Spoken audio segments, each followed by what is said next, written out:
Hey, what is up? I'm Alex, and after venturing into the world of fixed gears and 28-inch wheels, we're back to our bread and butter content with a 26-inch 90s Rockhopper. You know, sometimes when new bikes arrive, you think, oh well, that one's not going to be here for long until someone picks it up. And that's exactly what I thought when this one arrived, but turns out I was wrong, because it was in stock for quite some time, until now, when Jonas reached out for a custom MTBMX build. On that note, if you're interested in a custom build, we have a lot of new frames and bikes that arrived recently, so be sure to check out the build to order section on the website, which will be linked down below. And with that out the way, let's build this one up.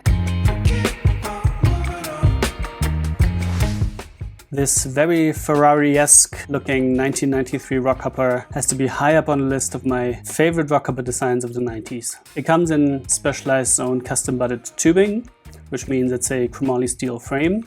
The already polished condition is absolutely fantastic, and the colorway is simply called red, even though the frame's red color pops so much it's hard for the camera to even pick it up.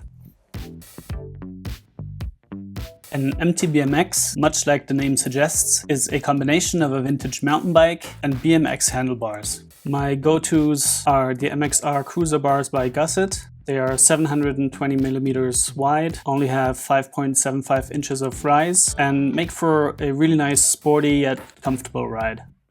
We will combine them with all black parts, including your V-brakes and some Vans waffle grips, which I always find quite appropriate on an MTBMX build.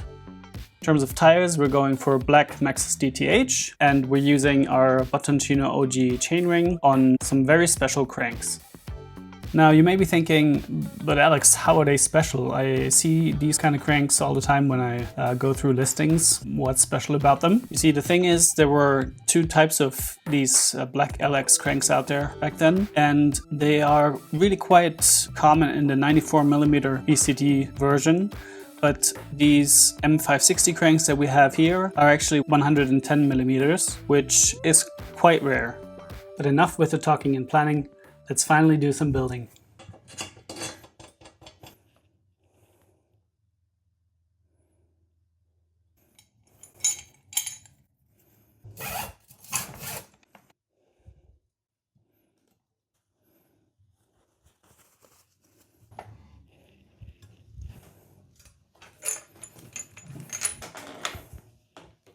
So the frame has been polished already, as I think is pretty clear to see. So what is still missing is our sticker and some frame racks.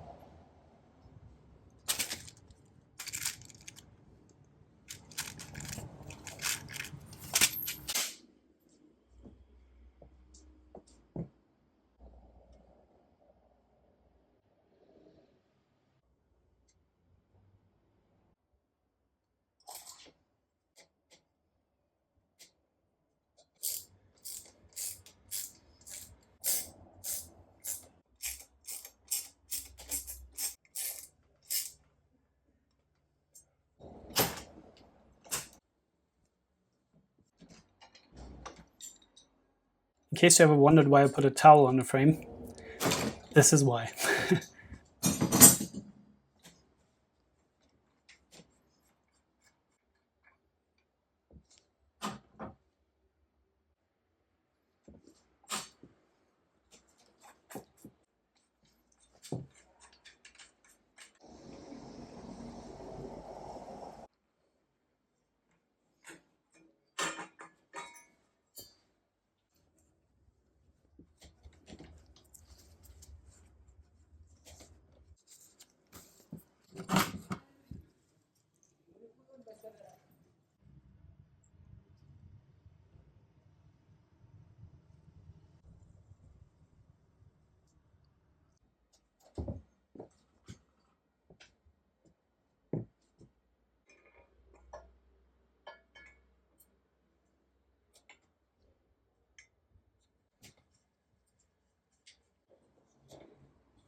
So what we need is something like this.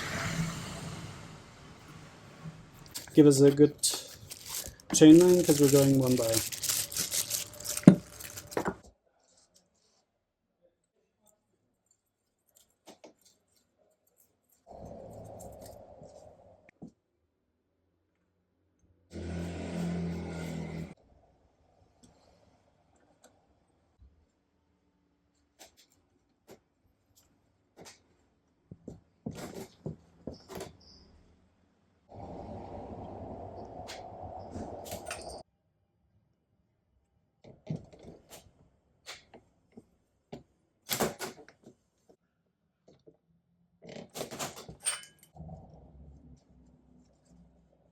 And of course, we're using our Bottoncino OG chainring. I think the 110mm version looks super clean because it just lines up perfectly with like the outer edges of the crank arms. But we still need to give the cranks a good scrubbing.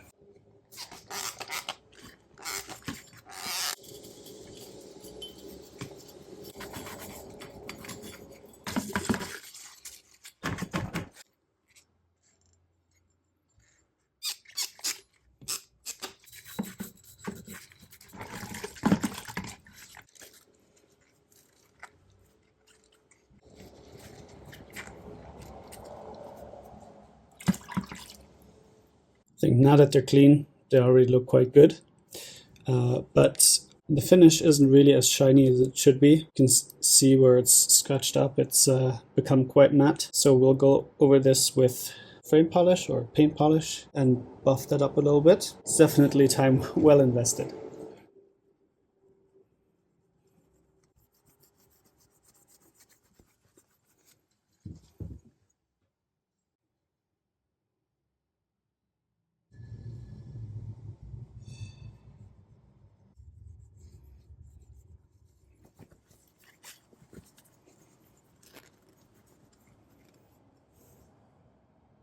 Obviously this goes without saying, but careful around the logos because we do want to keep those.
The thing I dislike the most about cleaning derailleurs is cleaning the pulley wheels. So I decided to take a shortcut here.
When I installed the derailleur, I noticed that there was something wrong with the spring because it was just hanging down. And of course, it's not supposed to do that. It's supposed to spring back. So I took it off again, fixed that, and remounted it. And it was fine then.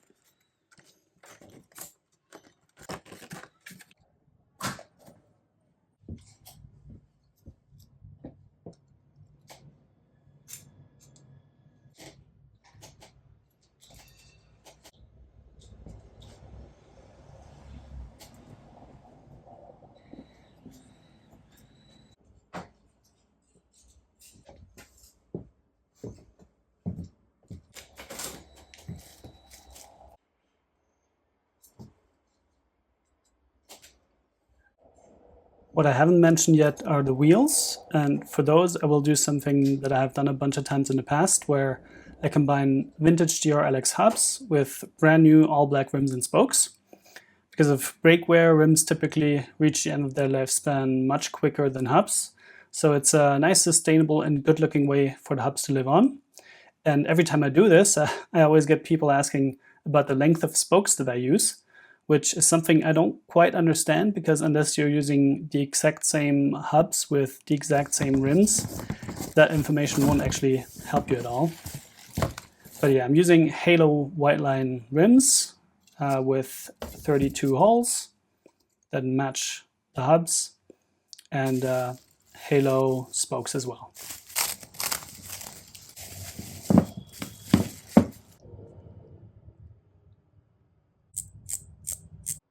So the rear hub always needs two different spoke lengths, because on the drivetrain side you obviously have the cassette, and so those spokes meet the rim at a different angle than on the other side. And that's always something that you have to measure for each individual hub and rim combination. Once we're done, I want to make sure that when the valve is on the ground, the LX branding, the DR-LX branding, is facing up. And so we need to consider that when we start lacing the wheel. That's why you just saw me measuring out the first spoke that I insert with the Parallax logo, which will be at the bottom of the hub then. But yeah, first set of spokes going in, always pre-bend them a little bit. That helps us later on.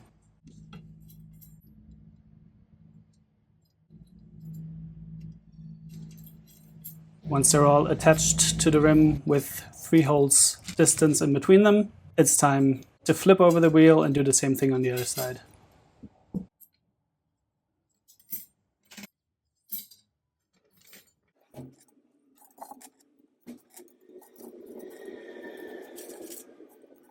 So far, all these spokes are being dropped in from the outside towards the inside of the hub. And for the next set of spokes, we're doing it exactly the other way around and dropping them in from the inside towards the outside. And this is where things start to get interesting, because we now need to start crossing spokes. And you do that by turning the hub to the side and then always going over 2 spokes that are already there and underneath one. But yeah, this probably won't help you as a how-to video, but there's a bunch of videos out there that explain that whole process really well. There's one by Park Tools that I can recommend. They follow the exact same process that I use. So if you're keen on building wheels yourselves, check out that video. Once all spokes are correctly attached, we obviously still need to make sure that the wheel is true and the spoke tension is all right. But before doing that, I apply some oil first.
As per usual, we're not going crazy with color highlights, but I think some yellow brake pads are just the right touch.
Right, so now our challenge is to hook up these V-brakes to this cable guide down here. Spoiler alert, I won't end up using this nylon liner, but it's really nice if you have an exposed cable along the top tube, and yeah, it's also available for our shop. And then next, we're going to use one of these that have the little nose up here. That way it's gonna be locked in place here and prevent the cable from bending. You can't move this anymore. And now, obviously it's pointing in the wrong direction. So I'm gonna use one of these V-brake noodles with more than 90 degrees angle. That way we're coming this way, and now we just need to hook these up.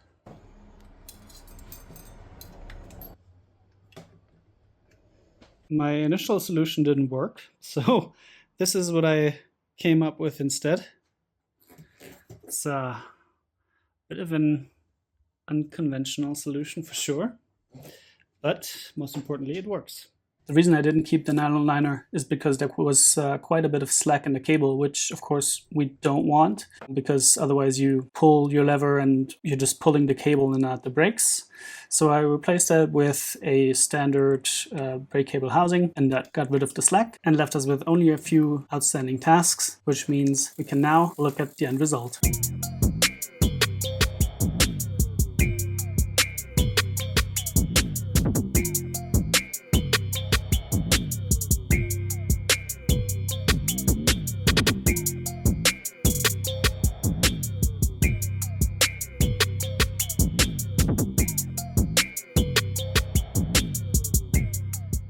I hope you enjoyed this rebuild today, and if you're curious about a custom build for yourself, just send us a message. There's loads of other Specialized frames in stock, and next week we're resto modding a Scott boulder, so be sure to come back and subscribe.